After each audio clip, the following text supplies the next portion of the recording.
Salam, hər vaxtınız xeyir olsun. Bu günləri biz sizinlə üstü funksiya, loqaritmik funksiya və loqaritmanın xassələri barəsində danışacağıq. Əvvəlcə üstü funksiya haqqında danışaq.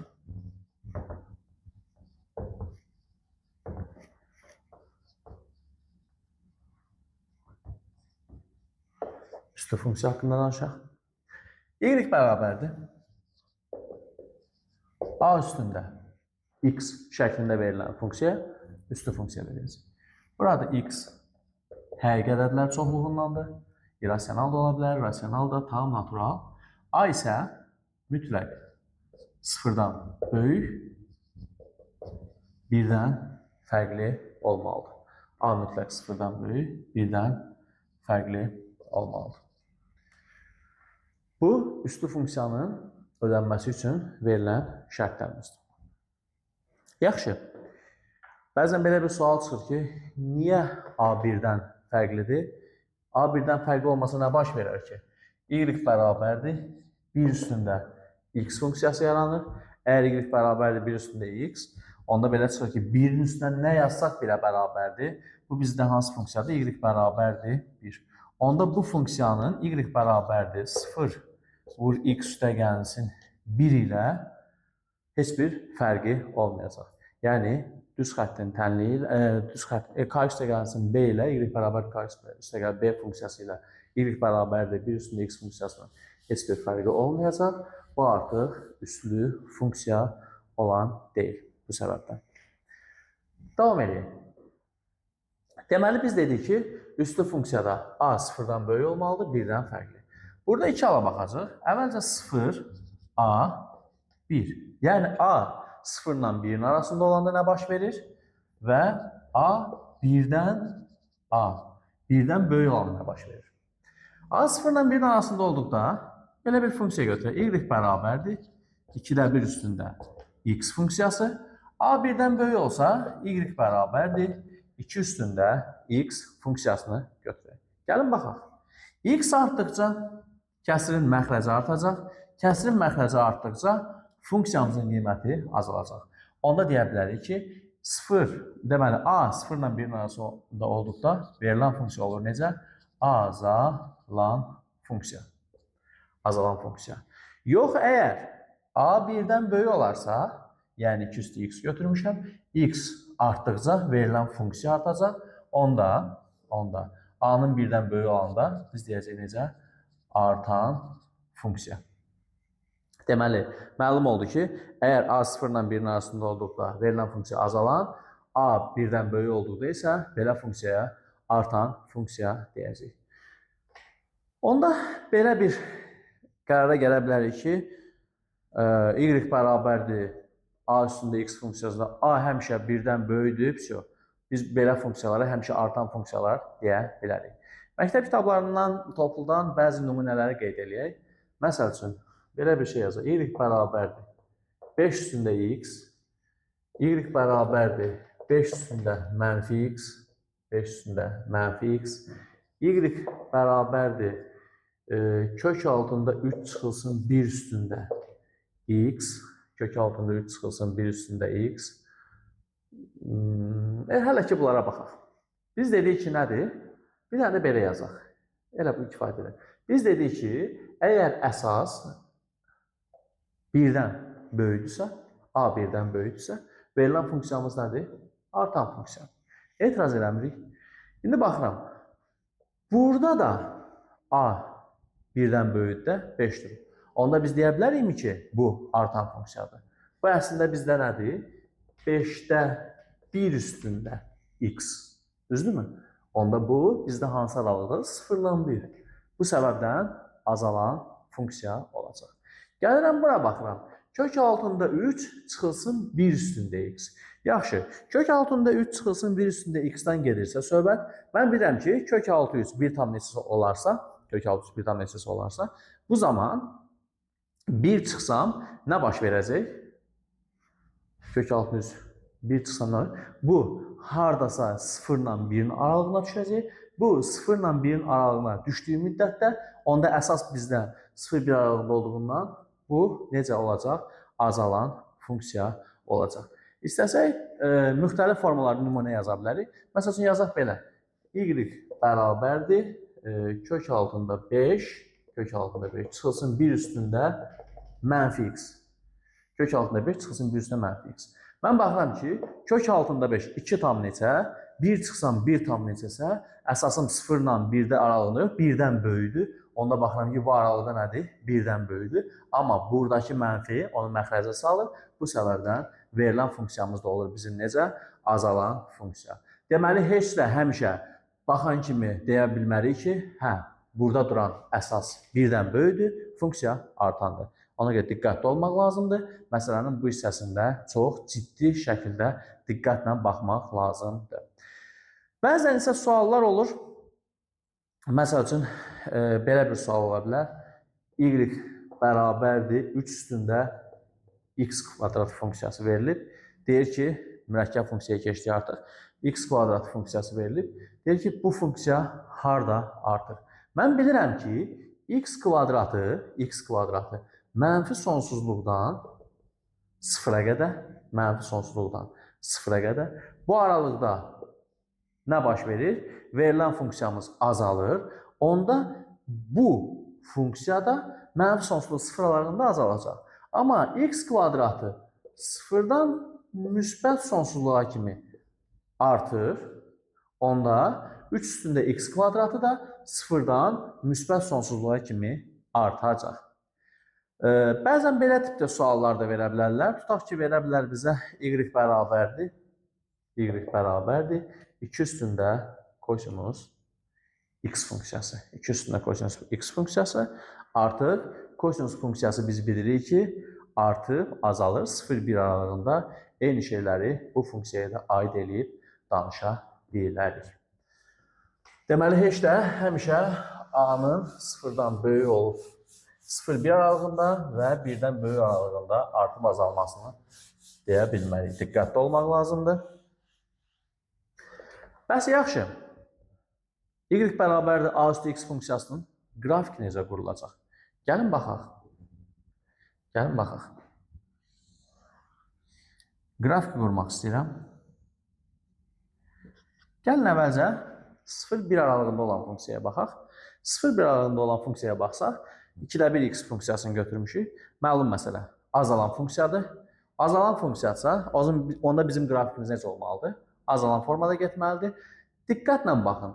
X-in yerinə 0 versəm, 2-də 1 üstündə 0 eləyəcək və yaxud a üstündə 0 eləyəcək. Bu eləyəcək 1. Onda belə çıxır ki, həmin nöqtə funksiyamız y oxunda x-i 0, y-i 1 olan nöqtədə nə olacaq? Kəsəcək. Və verilən funksiyamız da olmalıdır necə? Azalan funksiya. Verilən funksiyamız olacaq azalan funksiya. Belə bir funksiya olacaq. Y bərabərdir a üstü x funksiyası. Hansı ki, burada a bizdə 0 ilə 1-in arasında yerləşir.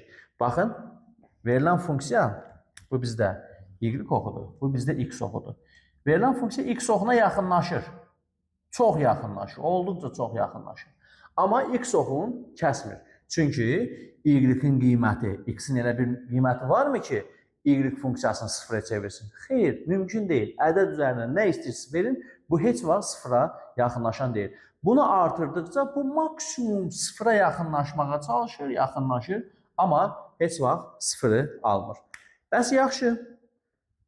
İndi y bərabərdir. 2 üstü x funksiyasının qrafikini quraq. Məlum məsələ, 2 üstü x-də də və yaxud a üstü x-in a-nın 1-dən böyük olduğu hala baxsaq, yenə nə baş verəcək? 0, 1 nöqtəsindən keçəcək bizim verilən funksiyamız. Bu dəfə isə artan funksiya olacaq. Yəni, funksiyamız olacaq belə.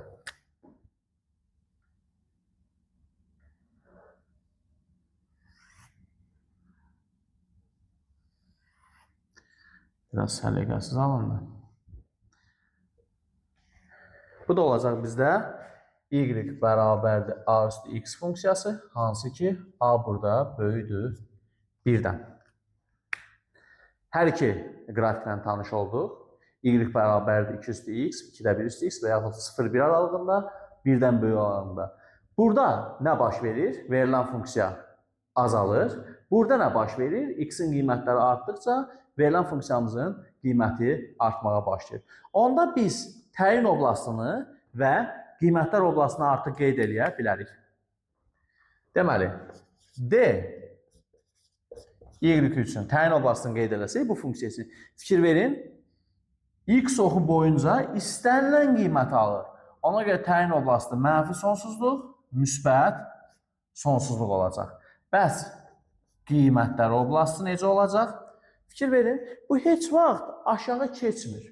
Y-in mənfi tərəfindən keçmir. Hansı aralıqda qiymət alır? 0, müsbət sonsuzluq aralığında. 0, müsbət sonsuzluq aralığında. 0'ı alırmı? Xeyr. Çünki bax, hər ikincisində nə baş verir? Hər ikisində nə baş verir? 0'ı ala bilmir. Onda y bərabərdir a üstü x funksiyası üçün deyə bilərik ki, əgər a 0-1 aralığında olursa azalan funksiyadır, 0-1 nöqtəsindən keçir, təyin oblastı mənfi sonsuzluq, müsbət sonsuzluqdur, qiymətlər oblastı isə 0, müsbət sonsuzluqdur. Hər iki şəkli 0-1 aralığında, bu isə a-nın 1-dən böyük halında olan qrafiki olacaq. Bununla bağlı bəzən imtahanlara düşən, buraxılış imtahanlara düşən suallar olur. Belə bir sual yazaq. Y bərabərdir 3 üstündə x plus m plus 7. Dəqiq adında deyil. Səhvimizdə belə bir sual var idi. Bizdə sualın şərtində deyir ki, m-in hansı qiymətində verilən bu funksiya, verilən bu üstü funksiya yalnız birinci, üçüncü rüblərdən keçir. Birinci, üçüncü rüblərdən keçir. Gəlin baxaq. Əvvəlcə şərti başa düşmək lazımdır. Burada qrafikin sürüşməsi baş verir. Sağa, sola, yuxarı, aşağı. Hələ ki bizi o hissə önəmli deyil, maraqlı deyil. Məsələn, şərtinə baxıram. Bu qrafik 3 üstündə x-dir. Yəni, 1-dən böyük haldır.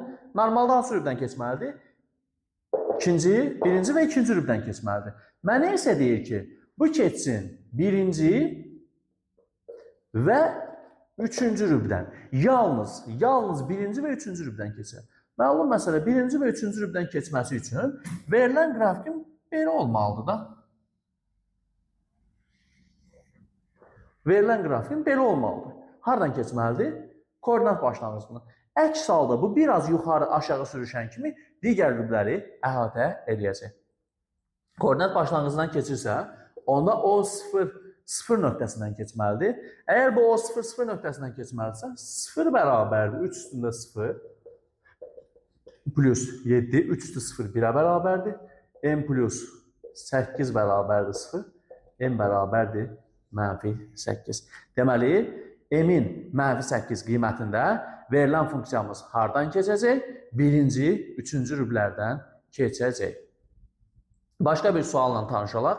Bizə deyir ki, y bərabərdir 3 üstü x, y bərabərdir 3 üstündə x plus 4 funksiyasının qiymətlər çoxluğunu tapın. O dəqiqə fikirləşirik ki, qiymətlər çoxluğu, üstü funksiyanın qiymətlər çoxluğunu demişik biz nədir? 0 müsbət sonsuzluq aralığından. Xeyr, elə deyil. 0 müsbət sonsuzluq a üstü x-in qrafikinin, a üstü x funksiyasını. Bizdə isə plus 4 də var.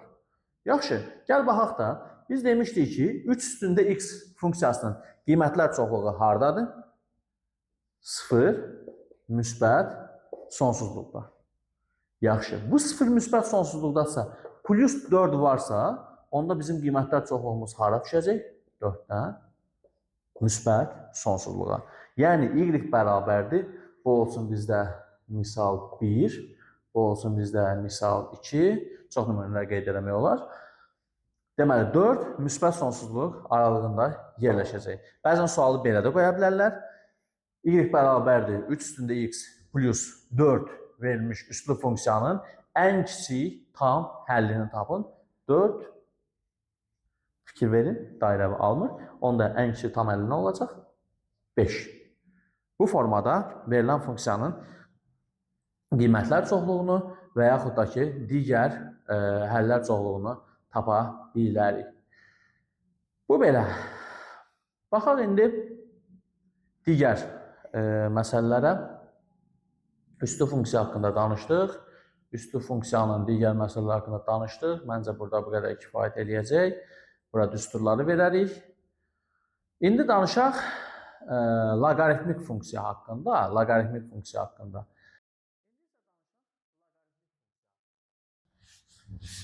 Loqaritmik funksiya haqqında danışaq. Loqaritmik funksiya haqqında danışmamışdan qabaq, gəlin əvvəlcə məlumat verək ki, bu loqaritma nədir? Nə üçün istifadə olunur? Harada bizim işimizə yarayır? Bu necə bir anlayışdır? Yəni, loqaritmik funksiya haqqında danışmamışdan əvvəl loqaritma anlayışı ilə tanış olaq. Loqaritmik funksiya. Loqaritmik funksiya. Məlum məsələ, bizə belə bir məsələ verirsə, 2x bərabərdir 8. Hamımız bir ağızdan deyəcək ki, x bərabərdir 3-ə. Niyə? 2 üstündə x bərabərdir 2 üstündə 3-ə. Əsaslar bərabərdirsə, üstün bir-birinə bərabər olduğunu buradan tapa bilərik. Və yaxud bizə belə bir sual verilə bilər. 3 üstündə x bərabərdir 27-yə. 3-ün kubudur. X bərabərdir 3. Asanlıqla tapa bilərik. Amma heç də həmişə belə asanlıqla biz məsələləri həll edə bilmirik. Tutaq ki, bizə verilib, tutaq ki, belə bir məsələ verilib. 2 üstündə x bərabərdir 7. 2 üstündə x bərabərdir 7. Deyir, x-i tap. Mən bunu necəsə eləməliyəm, x-i tapmalıyam da. Amma digərlər nə əsası bərabərdir, nə üstü bərabərdir. Bunu heç cür nə edə bilmirəm, tapa bilmirəm. Və buradakı x-i açıq şəkildə buradakı kimi qeyd edə bilmirəm. Artıq buradakı x-i açıq şəkildə qeyd edə bilmədiyimə görə bu zaman x-i loqaritma ilə ifadə edəcəm. X-i loqaritma ilə ifadə edəcəm. Onda deyəcəm ki, x bərabərdir loqaritma 2 əsasdan 7. Loqaritma 2 əsasdan 7. Bəs yaxşı, bu loqaritma 2 əsasdan 7 necə ədəddir? Sonsuz, dövrü olmayan onluq kəsirdir. Sonsuz, dövrü olmayan onluq kəsirdir. Çox pis bir ədəddir, belə deyək. Çünki nə dövrü yoxdur bunun, onluq kəsir şəklində göstərə bilmirik. Natural ədəd deyil, tam ədəd deyil, kəsir deyil. Sonsuz, dövrü olmayan onluq kəsirdir. Yəni, irrasional ədəddir. Burada bu ikiyə deyirlər loqaritmanın əsası, buna da deyirlər loqaritmanın altı. Bəs yaxşı, bu loqaritma 2 əsasdan 7 təxmini də olsa yerin bilməliyik də. Bu bəs harada yerləşir ədəd oxunda?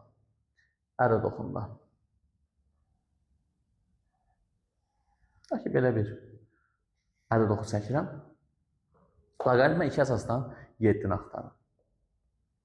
Gəlin baxaq. X 2 olsa, bu neçə eləyir? 4 eləyəcək. X 3 olsa nə baş verəcək? 8 eləyəcək. Deməli, x-ə 2 versən, olacaq nə? 4. X-ə 2 versən, 4. Bunu axtarıram. X-ə 3 versən, 2 üstündə 3, 8. Elədir 8.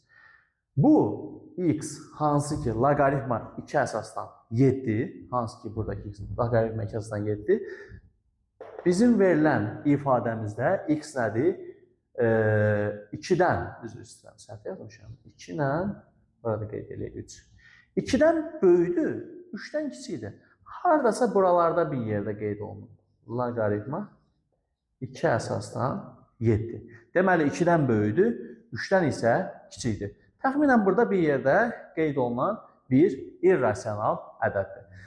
Bəs yaxşı, loqaritma 2 əsasdan 7-ni yerini bildik. 2 üstü x. Elə bu bizdə nə deməkdir? Bir dənə baxaq görək. Bu ifadə 2 üstü x bərabərdir 7 yazmışdım da. Tutaq ki, a üstündə x bərabərdir bir b yazsam. A üstündə x bərabərdir b yazsam. Onda x nəyə bərabərdir? X nəyə bərabərdir? Loqaritma a əsasdan b-yə. Onda x bərabərdir loqaritma a əsasdan b-yə. Fikir verin, burada əsas buydu da, düzdürmü? A əsası üstündə x idi, b-dir. Burada da a loqaritmanın əsası sayılır. Burada da a loqaritmanın əsası sayılır. Yenə şərtlərə baxın burada. A olmalıdır 0-dan böyük, a fərqli olmalıdır 1-dən. Çünki üstlü funksiyada dediyimiz xassələr idi. A 0-dan böyük demişdik, 1-dən fərqli. Niyəsini üstlü funksiyada danışmışıq. Eyni ilə burada loqaritmanın əsası da 0-dan böyükdür. A fərqlidir 1-dən və b böyükdür 0-dan. Loqaritmanın altı 0-dan böyük olmalıdır. Bu tez-tez imtahanlarda düşür. Belə bir sualla qarşılaşacaqsınız. Aşağıda verilən ifadələrdən və ya loqaritmik ifadələrdən hansının mənası yoxdur və yaxud da ki, hansının mənası var. Deməli, a üstü x bərabərdir b olsa, x-i məchulu biz axtarıb tapsa, onda x bərabərdir loqaritma a əsasdan b-yə. Bu belə. Bəzən sual çıxır ki, niyə loqaritmanın əsası 1 olmur? Niyə loqaritmanın əsası 1 olmur? Məlum məsələ. Biz bunu üslü funksiyada ifadə eləmişdik. Əgər loqaritmanın əsası 1 olsa, burada nə baş verəcək? B bərabərdir 1 üstündə x-a. B bərabərdir 1 üstündə x-a baş verəcək. Onda bizdə B, bir dənə bura baxın. B bərabərdir 1 üstündə x olarsa, bunun nə mənası olacaq bizdə? Məsəl üçün, yazıram belə bir ifadə. Loqaritma 1 əsasdan, tutaq ki, yazaq 5. Loqaritma 1 əsasdan 5. Nəyə bərabər olsun? Tutaq ki, 1 x-a bərabər olsun da. Məchul. Onda 5 nəyə bərabərdir? 5 bərabərdir 1 üstündə x-a. Və yaxud da indi b yazmışdıq da bizdə burada b ədədi. X-a elə bir qiymət vermək mümkündürmü ki, onun elə bir qiyməti olsun ki, 1-in üstünə qaldıraq 5 versin? Yox, mümkün deyil. Bu səbəbdən loqaritmanın əsası həmişə nə olmalıdır? 1-dən fərqli olmalıdır. Biz bunu üslü funksiyada da qeyd eləmişdik. Davam eləyək. Loqaritmanın xassələrindən danışaq. Loqaritmlər nəzəriyyəsinin əsas eyniliyi. Tutaq ki, a üstü x bərabərdir 1b yazıram. A üstü x bərabərdir 1b yazsam, bilirik ki, burada x axtarsam, x nəyə bərabər idi? Loqaritma a əsasdan b-yə. Loqaritma a əsasdan b-yə. Diqqətlə baxın, x-in yerinə gətirib qoyuram bunu. A üstündə x-in yerinə yazıram. Loqaritma a əsasdan b. Nəyə bərabərdir? B-yə. Onda biz bu xassəyə deyəcəyik ki, loqaritmlər nəzəriyyəsinin əsas eyniliyi. Bunu ulduzlayaq. Əsas eynilik. Loqaritmlər nəzəriyyəsinin əsas eyniliyi deyəcəyik buna. Bu belə. İndi davam edək. 3 dənə loqaritmlər nəzəriyyəsinin 3 dənə sadə xassəsi var. Onları qeyd edək. Loqaritma a əsasdan a. Loqaritma a əsasdan a bərabərdir. Bu olsun birinci. İkinci. Loqaritma a əsasdan 1 bərabərdir. Üçüncü. Loqaritma a əsasdan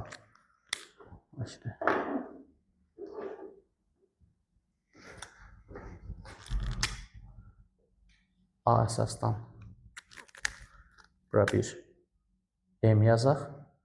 Bura bir m yazaq. Bərabərdir. Biz bilirik ki, loqaritma a əsasdan a nəyə bərabərdir? 1'ə. Bu belə. İkinci, loqaritma A əsasdan 1'i axtarılır. Loqaritma A əsasdan 1 0'a bərabərdir. Niyə?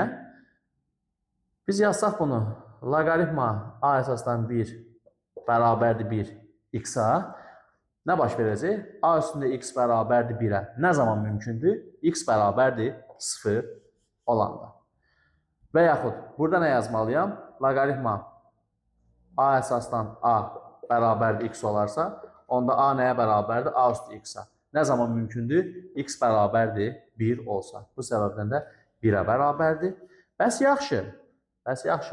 Loqaritma A əsasdan A üstü m nəyə bərabərdir? Bu zaman tutaq ki, loqaritma A əsasdan A üstündə m bərabərdir 1 x olsa, bunun həlli nəyə bərabərdir? A üstündə m bərabərdir A üstü x-a. Əsaslar eyni olduğundan m nəyə bərabər olacaq? X-a. Onda biz deyə bilərik ki, loqaritma A əsasdan A üstü m də nəyə bərabərdir? M-ə. Bu 3 dənə sadə xassisə,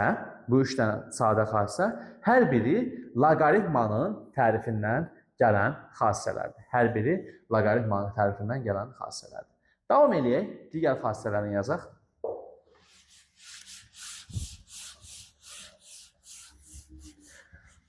Digər xassələrin üzərində ispat eləməklə çox vaxt keçirmək istəmirəm.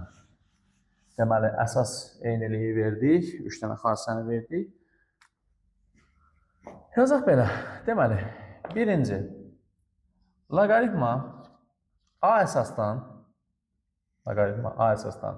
x üstəgəl loqaritma A əsasdan y bərabərdir. Loqaritma A əsasdan x y-a.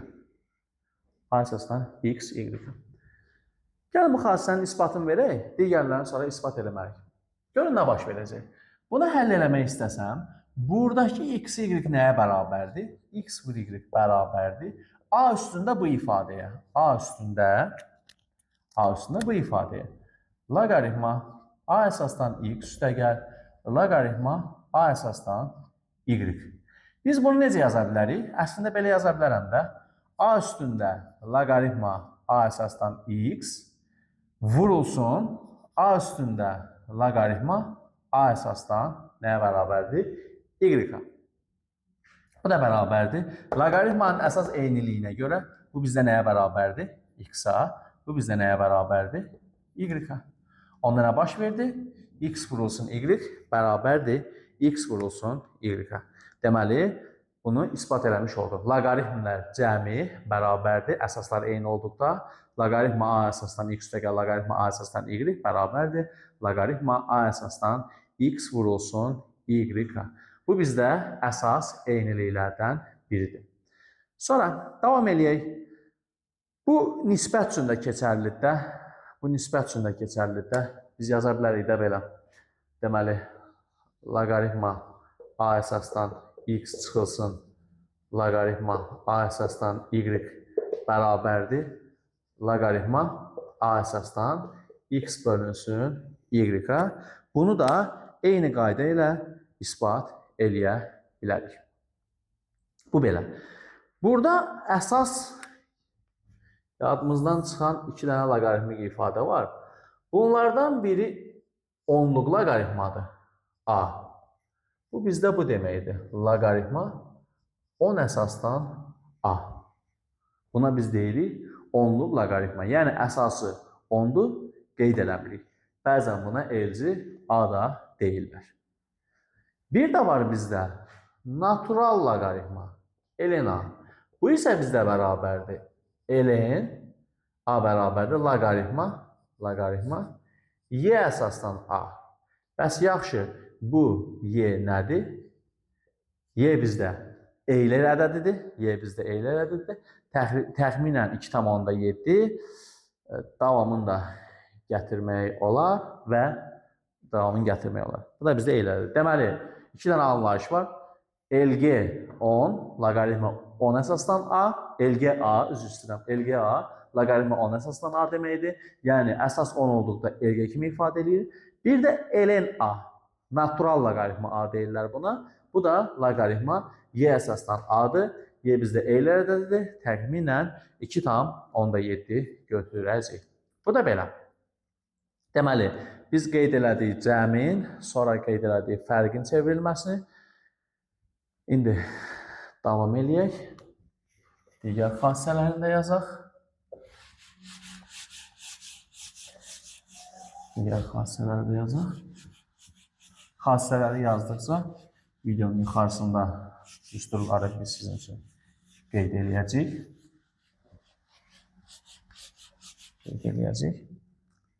Deməli, növbəti xassəni yazırıq. Növbəti xassə olacaq bizdə qüvvətin loqaritması. Səhv eləmirəmsə 3-cü idi. Deməli, loqaritma a əsasdan b üstündə c bərabərdir. C vurulsun. Loqaritma a əsasdan b. Üst gəldi qarşıya. Bəzən bunu belə də görə bilərik. Tutaq ki, a əsasdan m, b əsasdan c bərabərdir. C olduğu kimi gəlir qarşıya. Əsasın üstü isə 1/b kimi gəlir qarşıya. Bu da olur bizdə loqaritma a əsasdan b. Bəzən biz belə bir loqaritmana qarşılaşırıq. Loqaritma a əsasdan b bərabərdir. Loqaritma a əsasdan b bərabərdir. 1 bölünsün loqaritma b əsasdan a. Bunların hər biri ilə bağlı bir neçə nümunə, misallar qeyd edə bilərik. Sadəcə dərsin vaxtından getməsin deyə istəmirəm ona vaxt itirək. Düşünürəm ki, yaddan çıxan bir xassəmiz qalmayıb.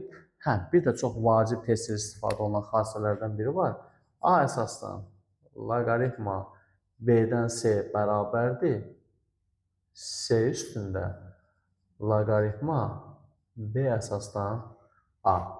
Bu da çox tez-tez istifadə olunan xassələrdən biridir. Yaddan çıxanlar varsa videoda yuxarıda qeyd eləyəcək bunları. Bu belə, loqaritma haqqında minimum məlumatı əldə elədik, xassələrin bildik, nə işimizə yarayır bu barədə məlumatlı olduq. İndi gələk loqaritmik funksiya haqqında danışaq. Y bərabərdir loqaritma a əsasdan x. Biz dedik ki, burada a sıfırdan böyükdür, 1-dən fərqlidir və loqaritmik altı ifadə x-də nədir? Sıfırdan böyükdür. Diqqətlə baxsaq, burada belə bir şeylə üzləşəcəyik. Biz bundan qabaq hansı funksiyaya baxmışdıq? Y bərabərdir a üstündə x funksiyasına baxmışdıq. Biz burada x-i tapsaq, x bərabərdir a üstündə y olacaq. X bərabərdir a üstündə y olacaq. Bu iki funksiya, üstlü və loqaritmik funksiya bir-biri ilə qarşılıqlı tərs funksiyalardır. İndi o barədə danışacağım qarşılıqlı tərs olmaları barəsində. Əvvəlcə gəlin bunların təyin oblastını, qiymətlər oblastını yazaq, qrafiklərini çəkək, ondan sonra daha ətraflı danışaq. Gəlin baxaq.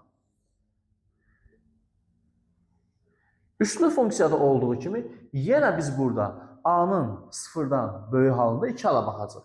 Birinci halda baxacaq 0, a, 1. İkinci halda baxacaq a 1-dən böyükdür. Məlum məsələ, əgər a 0 ilə 1 aralığında yerləşirsə, onda belə çıxır ki, bu nədir? Azalan funksiya olacaq. Yox, əgər a 1-dən böyük olarsa, deməli, bu artan funksiya olacaq. Nümunə üçün belə bir şey quraq. Loqaritma 2 əsasdan 3. Gəlin baxaq. Loqaritma 2 əsasdan 3 harada yerləşir? Mən bunu loqaritmanın xassələrindən istifadə edib belə yaza bilərəm. Loqaritma 2 əsasdan 2, loqaritma 2 əsasdan 4. Fikir verin, əsaslar eynidir. 2, 3, 4. Loqaritma 2 əsasdan 2. Loqaritmanın xassəsinə görə bilirəm ki, 1 kiçikdir. Loqaritma 2 əsasdan 3 bundan böyükdür. Bunu da mən yaza bilərəm 4-ü 2 üstündə 2. 2 gələr qarşıya, olar belə. Deməli, loqaritma 2 əsasdan 3 harada yerləşir? 1 ilə 2 arasında. Yox, əgər əsas 0 ilə 1 aralığında olsa, əgər əsas bizdə 0 ilə 1-in arasında olsa, baxın bu aralıqda olsa. Yəni 2-də 1. Onda nə baş verəcək? Bunu yazacağım 2 üstündə -1 kimi. -1 gələcək qarşıya. Hamısında -1 gələcək qarşıya. Onda nə baş verəcək? -1, -2 avtomatik nə baş verməlidir? İşarə dəyişməlidir. Onda olur necə? Azalan funksiya. Yəni fikir verin, 2, 3, 4, x artdıqca funksiyamız azalan olur.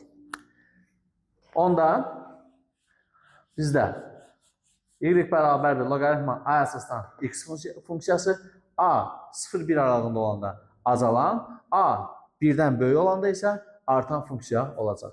Gəlin əvvəlcə biz 0-1 aralığında azalan funksiyanın qrafikini quraq. Azalan funksiya. Bu aralıqda, məsəl üçün, deməli, bizdə bu funksiyayı da düzdürmü? X-a 1 versəm, loqaritma a əsasdan x, düzdür? Bunun 0 olması üçün x nə baş verməlidir? 1 olmalıdır. 1 nöqtəsindən keçəcək, olacaq belə bir qrafik.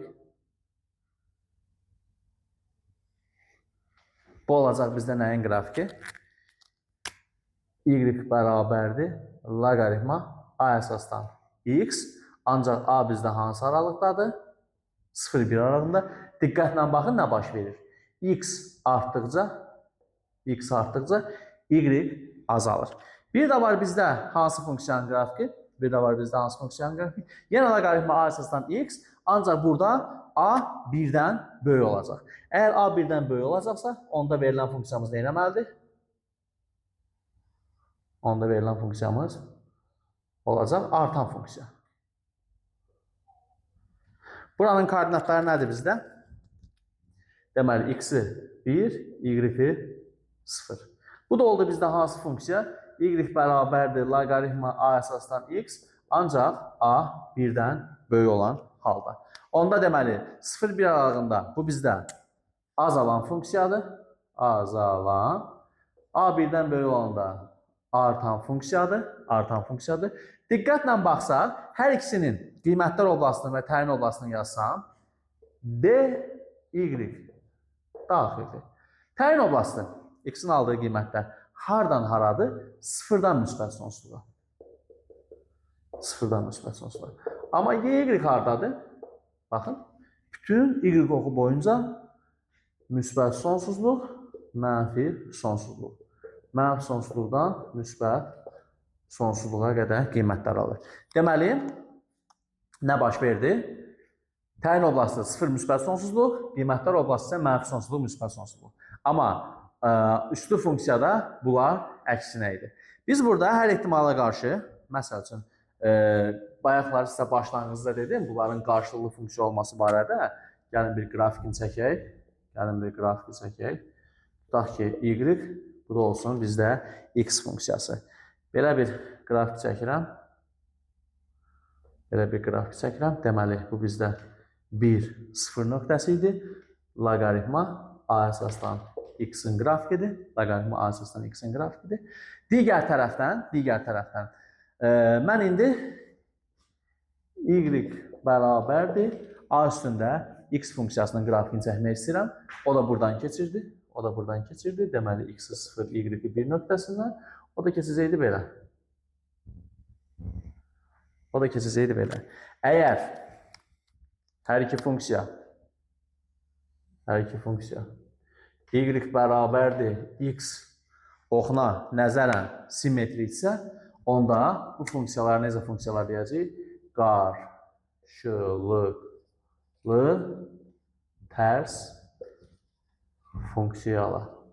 Qarşılıqlı tərs funksiyalar deyəcəyik. Deməli, hər iki funksiyanın həm loqaritma a əsasdan x, həm də ki, a üstü x funksiyasının qrafikini çəkdik. Burada loqaritmik funksiya haqqında xassələrini dedik, təyin oblastını dedik, qiymətlər oblastını dedik, bu arada məlumatlar verdik. Ola bilər ki, imtahanda belə müəyyən tip suallarla qarşılaşa bilərsiniz. Məsələn, belə bir sual çıxa bilər qarşınıza. Y bərabərdir loqaritma 2 əsasdan olsun, məsəl üçün 7 çıxılsın 2x. Deyə bilərlər ki, bunun təyin oblastını verin. O dəqiqə qaçıb deməyin ki, təyin oblastı 0-dan müsbət sonsuzdadır. Xeyr, tələsməyin. Mən əvvəlcə yazmalıyım, 7 çıxılsın 2x 0-dan böyüdür. 7 böyüdür 2x-dan. Deməli, x nədir? 3 tam onda 5-dən kiçik olmalıdır. mənfi sonsuzluqdan 3,5-ə qədər. Mənfi sonsuzluqdan 3,5-ə qədər bizdə olacaq verilən funksiyanın nəyi? Təyin oblastı. Yadınıza gəlirsə, bundan qabaq rüblərlə bağlı üslü funksiyada bir dənə sual demişdim. Birinci, üçüncü rüblərdən keçərlə bağlı belə bir sual demişdim. Gəlin, ona oxşar sualı indi birini də burada yazaq. Tutaq ki, deyək ki, belə bir sual yazaq. Belə bir sual yazaq. Deməli, y bərabərdir loqaritma, tutaq ki, 3 əsasdan m üstəgəl x. Tutaq ki, belə bir sual yazmışıq. Sualımız belədir. Y bərabər loqaritma 3 əsasdan m plus x. M-in hansı qiymətlərində verilən funksiyamız birinci, üçüncü rüblərdən keçər. Yalnız birinci, üçüncü rübdən keçər. Yalnız birinci, üçüncü rübdən keçər. Gəlin baxaq. Yenə, yalnız birinci, üçüncü rübdən keçər deyirsə, yadınıza gəldi bayaqki sualda koordinat başlanğıcından keçmək məcburiyyətində idi. Bizdə buradakı sualda loqaritmanın əsası birdən böyüdür. Birdən böyüdsə artan funksiyadır. Təxminən bilirəm ki, bunun qrafiki belə bir şey olacaq. Belə bir şey olacaq. Amma mənə deyir ki, yalnız birinci, üçüncü rübdən keçsin. Yalnız birinci, üçüncü rübdən keçsə, bu məndən tələb eləyir ki, sənin qrafikin koordinat başlanğıcından keçsin.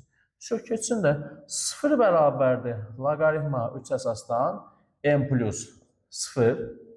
Onda nəyə bərabərdir? M bərabərdir 3 üstündə 0-a, m bərabərdir 1-ə. Deməli, m-in bir qiymətində verilən funksiyamızın qrafiki yalnız birinci, üçüncü rüblərdən keçəcək. Nəzərinizə çatdırım ki, bu dərs barəsində daha geniş danışmaq olardı. Sadəcə olaraq imtahanlara hazırlaşanda qısa məlumat əldə etmək üçün, sürətli cavaba çıxmaq üçün, dərsi daha tez başa düşmək üçün burada əsas vacib məlumatları verdik. Ümid edirəm ki, üslü funksiyalar, loqaritmik funksiyalar və loqaritmanın xassələri barəsində verdiyimiz məlumatlar sizlərə kömək olar. İnşallah növbəti dərslərimizdə görüşərik.